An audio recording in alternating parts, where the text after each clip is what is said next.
Cobblestones, square circles, and laughs. The Road of Savate. Professeur Buitrón embarks on a journey across France to interview the living professors of Savate in 2012. This documentary captures the history of the French martial arts as told to you directly from each professor. Those who trained in the noble art of French Foot Fighting Savate understand that the professors propel the spirit of pugilism.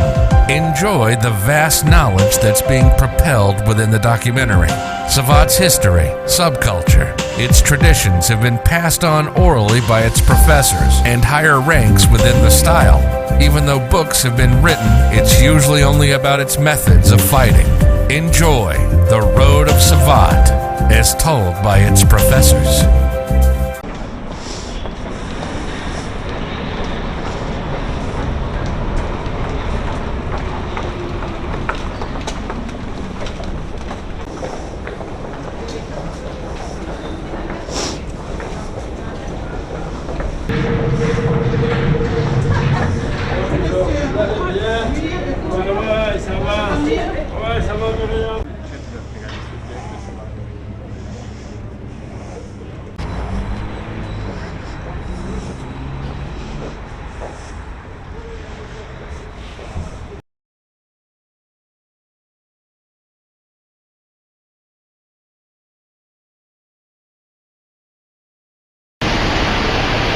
I'm outside the French Federation. I'm going to go visit two great friends of mine, both Hubert and Abela and Professeur Buitrón.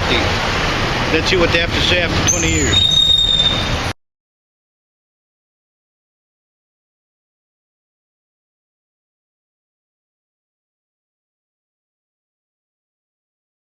Donc je m'appelle Hubert Abela, je suis pratiquant maintenant de savate depuis 37 ans maintenant, on va dire. Et mon histoire est un peu banale. En fait, je suis un ancien pratiquant de judo. J'étais deuxième dan en judo. Et je pratiquais, pendant que je pratiquais le judo, j'avais des copains à moi qui habitaient dans le même quartier que moi qui pratiquaient la savate. Et souvent, on se confrontait un avec la savate, un avec le judo. On faisait des petits assauts comme ça pour s'amuser. Et un jour, mon collègue, qui a été aussi interviewé, parce que c'est aussi un champion de savate, Laurent Mercadier, m'a dit tu devrais essayer, tu devrais venir avec moi essayer la savate et voir ce que c'est comme discipline, quoi, voir quel sport c'est. Et il m'emmène dans son club, donc j'ai eu une première approche un peu comment dire, difficile dans le sens où j'avais fait un assaut avec un gars et lors de cet assaut je me suis fait détruire les jambes. Vraiment détruire les jambes. Et comme j'étais quelqu'un de revanchard, j'ai dit bon attends, je vais venir m'entraîner un peu plus souvent dans l'idée de prendre ma revanche avec ce fameux garçon. Et donc je me suis entraîné. Et jusqu'au jour où j'ai dit bah tiens, maintenant tu viens, on fait un assaut ensemble. Et puis j'ai repris ma revanche par rapport à ce gars-là, quoi. Et j'ai eu beaucoup de passion par rapport à ce sport. Laurent m'avait emmené voir des combats à la salle Japy à l'époque, parce qu'à la salle Japy on organisait les combats en soirée, donc les finales des championnats de France. Et quand je me suis retrouvé dans cette salle, j'ai dit à Laurent, un jour c'est moi qui serai à cette place, parce que l'ambiance était tellement formidable, l'atmosphère qu'il y avait dans cette salle était tellement formidable. J'ai dit, un jour je serai à leur place et c'est moi qui serai en finale des championnats. Et de fil en aiguille, on s'est entraîné, on a pratiqué, avec Laurent, comme on était plus ou moins du même poids, on a souvent mis les gants ensemble. Et 2 ans après, je me retrouvais en finale des championnats de France à Japy, en soirée, et là où je voulais être au départ. Et puis voilà, ma carrière elle a commencé vraiment à ce moment-là, quoi. Donc on a vraiment, mon premier prof justement au club de Deuil là-bas, c'était Jean-Luc Dérisson, qui était un prof de PS à la base, et qui nous a formé, Laurent et moi, sur la discipline. Après, quand je boxais, C'était souvent Laurent au début qui me coachait et moi qui coachais Laurent. Donc on était plus, on était en osmose tous les deux. Donc du coaching et de la discipline. Quand j'ai commencé à me faire connaître au sein de la fédération, on m'a proposé de rentrer à l'INSEP. Donc le premier contingent des INSEPiens avec Richard Silla, avec Mazoué, avec Litrissin, avec Daklaoui, voilà. Donc on était un bon pôle d'athlètes à l'INSEP. Et donc on était entraîné par Hervé Brulandet qui nous a formés réellement sur la chaîne internationale, quoi. Et voilà, donc de fil en aiguille, après j'ai passé mes diplômes d'enseignant, brevet d'état premier degré, brevet d'état deuxième degré. J'ai secondé pendant une petite période à l'INSEP, Hervé Brulandet, pendant en gros 6 mois. Après j'ai trouvé un boulot dans une école en tant que prof de PS, et puis je suis resté 11 ans en tant que prof de PS. La fédération m'a demandé si je voulais rentrer en tant que cadre technique à la fédération en décembre 99. Donc depuis décembre 99, je suis cadre technique à la fédération. J'ai d'abord été conseiller technique régional pendant 3 ans. Et ensuite, on m'a proposé le poste de directeur technique national adjoint en charge du haut niveau, donc en responsabilité des équipes de France. Et depuis ce temps-là, maintenant, je suis directeur technique à la fédération et je m'occupe des équipes de France et de tout ce qui a rapport au haut niveau. Voilà. Il a vu que j'avais des capacités à emmagasiner des techniques relativement vite. Voilà. Il m'a formé, il m'a dit le tout premier, hein, Jean-Claude Direction, il a commencé à voir que je m'intéressais vraiment à la discipline. Donc j'avais une bonne technique, une bonne gestuelle. Et la toute première fois où il m'a emmené faire une compétition, c'était contre un gars qui était techniquement plus fort que moi. Et avec le bagage qu'on avait acquis avec Laurent et les autres collègues dans le club, j'avais réussi à sortir mon épingle du jeu. Je me rappellerai toujours, c'était un gars du club d'Hermont. Et le club d'Hermont était réputé à l'époque sur le département, dans mon département, dans le Val d'Oise, là. Et on avait fait donc cette fameuse compétition comme ça au pied levé. Et j'avais réussi à sortir l'adversaire, l'un des adversaires les plus haut gradés, entre guillemets, c'était un gant d'argent, et moi j'étais à peine gant rouge, donc à l'époque, et j'avais réussi à m'en sortir. Donc c'était vraiment c'est vrai que par rapport à la technique, mon prof, en fait, Jean-Claude, là, insistait vraiment sur tout ce qui était gestuel. Et moi qui étais un technicien dans mon autre discipline, je faisais vraiment en judo, j'étais un bon technicien. Donc je me suis tout de suite intéressé à la gestuelle, aux formes de frappe et tout, et j'ai progressé comme ça.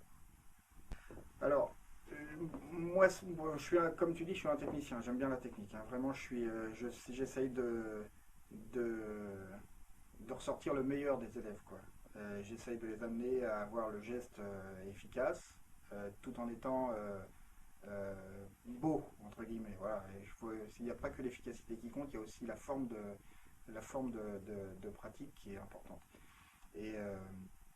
Et donc quand j'ai mes élèves, moi, et que je les emmène en compétition ou quoi que ce soit, bien sûr, hein, la boxe, c'est, moi je dis toujours, c'est surtout en savate, hein, je donne des coups sans en prendre. Voilà, la logique elle est là, hein, c'est essayer de donner des coups sans en prendre. C'est pour ça que j'insiste beaucoup sur ne pas rester toujours dans l'axe d'affrontement, mais essayer de passer par les côtés. Et donc j'insiste beaucoup sur la disponibilité au niveau de l'affrontement, quoi.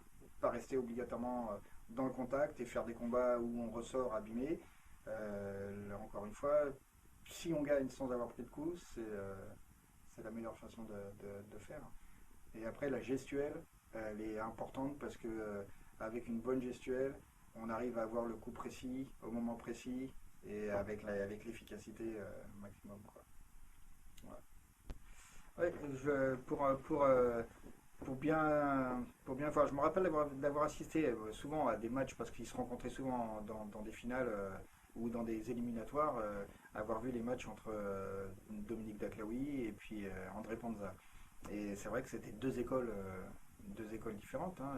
Dominique était plus issu de la savate et puis André plus issu de la boxe française et avec deux styles, deux approches différentes, avec deux grands techniciens aussi, avec des matchs tellement engagés, vraiment des matchs très très engagés. Et je me rappelle d'avoir assisté une fois à un match qui était tellement engagé qu'à la fin de la cinquième reprise, je me suis dit, mais c'est pas possible, c'est pas fini maintenant. Tellement c'était bien, je voulais qu'il y ait encore des reprises et des reprises. Il fallait pas que ça s'arrête, quoi. Mais bon, ils avaient livré un tel match que c'était impressionnant. Un match technique et d'efficacité, de technique, d'intensité. Euh, on avait tout vu dans ce match, on avait tout vu, quoi. Et là, c'est vraiment deux gros techniciens qui s'affrontaient avec deux écoles différentes. Et bon, à l'époque, c'était André qui avait gagné. Mais c'était un match très très très très engagé. C'est pas très gagné. Panza avait gagné, ouais. Non. André Panza. C'est Dominique qui a gagné. Ah, le premier match c'était André Panza. Celui que j'avais vu moi, c'était André qui avait gagné. Et le deuxième match c'était Dominique qui avait gagné. Ouais. Ouais. Mais bon, c'était vraiment une grosse manifestation, un gros combat, quoi. Un gros combat, quoi. Avec deux bons techniciens. Avec des styles différents. Voilà. Donc, bah, les combattants qui m'ont impressionné, hein, il y en a eu certains quand même, hein. Il y en a eu certains. Bon, le premier, parce que le plus titré chez nous et qui est de mon époque, c'est Richard, hein, Richard Silla. Parce que c'était l'un des seuls qui arrivait à lier les poings et les pieds. Il y avait des très bons combattants qui étaient forts avec les jambes, il y avait des très bons combattants qui étaient forts avec les poings, mais il y en avait très peu qui étaient pieds et poings liés et qui arrivaient à boxer vraiment sans avoir de préférence sur l'un ou sur l'autre, quoi.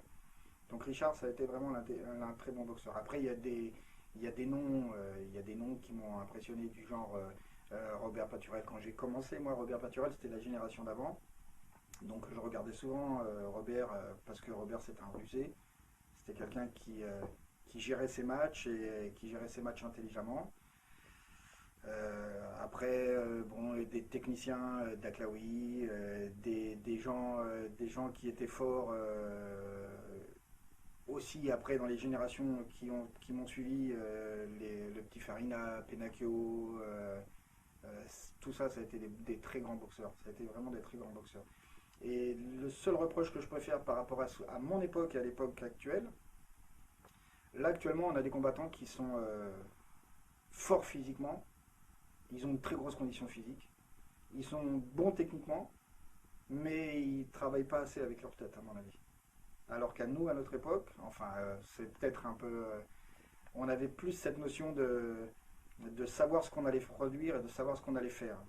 On essayait de boxer, on faisait réagir notre adversaire pour essayer après de travailler sur les erreurs de notre adversaire. Et là actuellement, je pense que c'est un manque depuis un certain temps des boxeurs actuels, quoi. Ils sont forts, hein, il faut pas nier. La boxe a peut-être évolué, je sais pas. Ils sont forts techniquement, ils sont vraiment très forts physiquement. Mais il n'y a pas cette recherche de tactique, de provocation, de provoquer les adversaires pour pouvoir porter une technique efficace, quoi. Ok, je me rappelle moi d'avoir assisté au tout début, quand je commençais à pratiquer, à avoir assisté à des compétitions de savate et à des compétitions de boxe française. Et d'avoir assisté dans des belles salles, hein. Moi, à l'époque, la salle Japy, donc pour la boxe française, c'était une salle qui était réputée pour nous, quoi. Elle était vraiment utilisée par la fédération pour les compétitions nationales. Tous les championnats de France étaient faits à la salle Japy. Et puis après, pour la savate, j'avais assisté à côté des Champs-Élysées, il y avait une salle. Je me rappelle plus le nom de la salle d'ailleurs, j'ai un trou de mémoire là sur le nom de la salle. Et je me rappelle avoir assisté à des combats de Savate, avec notamment Bernard Le Prévost, avec des anciens, des poids lourds, je ne me rappelle plus comment ils s'appelaient, mais c'était pareil, l'atmosphère était formidable. Tu rentrais dans cette salle, le fait de voir que ce petit carré illuminé avec les boxeurs qui évoluaient sur cette enceinte là, et ça te donnait envie de te retrouver à leur place pour briller à ton tour, quoi, parce que tu les voyais briller, tu les voyais ça évoluer sur cette enceinte et c'était formidable, quoi. Cette ambiance qu'il y avait dans les salles était quelque chose de très très très important. On retrouve un peu cette ambiance quand on va dans des grandes salles mythiques, comme bon, cette année, là, on va organiser à Coubertin. Et à Coubertin, il y a toujours une grosse ambiance. Le public est un public de connaisseurs et les gens sont très intéressés par ce qu'ils voient et ce que les athlètes produisent, quoi.